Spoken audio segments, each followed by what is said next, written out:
अलीवा की दुख भरी प्रेम कहानी। अलीवा एक छोटे से गांव का युवक था जो अपनी सादगी और ईमानदारी के लिए जाना जाता था। गांव में सभी लोग उसे पसंद करते थे क्योंकि वह हमेशा दूसरों की मदद करने के लिए तैयार रहता था। उसकी जिंदगी में बस एक ही कमी थी, वह थी सच्चे प्रेम की तलाश। अलीवा की मुलाकात राधा से हुई, जो पास के गांव से अपने चाचा चाची के यहाँ आई थी।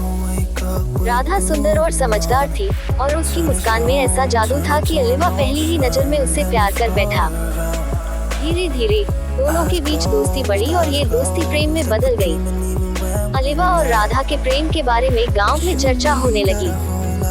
राधा के चाचा चाची इस रिश्ते के खिलाफ थे क्योंकि वे राधा की शादी एक अमीर परिवार में करना चाहते थे। उन्होंने राधा को अलीवा से मिलने से मना कर दिया और उस पर कड़ी निगरानी रखने लगे। अलीवा और राधा ने बहुत कोशिश की कि उनके रिश्ते को बचाया जा सके, लेकिन परिस्थितियां उनके खिलाफ थी। राधा के परिवार ने उसकी शादी एक धनी युवक से तय कर दी जो शहर में रहता था। राधा ने अपने परिवार की इच्छा के खिलाफ जाने का साहस नहीं जुटा पाए और मजबूरन शादी के लिए तैयार हो गई। राधा की शादी के दिन अलीवा ने गांव छोड़ने का फैसला किया। वह अपने प्रेम को खोने का दुख सहन नहीं कर पा रहा था। उसने सोचा कि अगर वह गांव से दूर चला जाएगा तो शायद वह इस दर्द को भूल पाएगा। अलीवा ने गांव को अलविदा कहा और एक नई जिंदगी की तलाश में निकल पड़ा।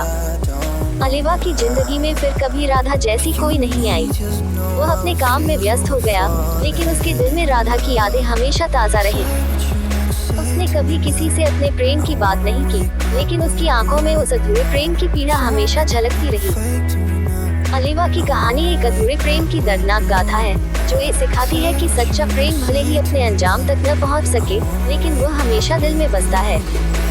अलीवा ने अपने प्रेम को कभी भुलाया नहीं और उसकी यही सच्चाई उसे विशेष बनाती है।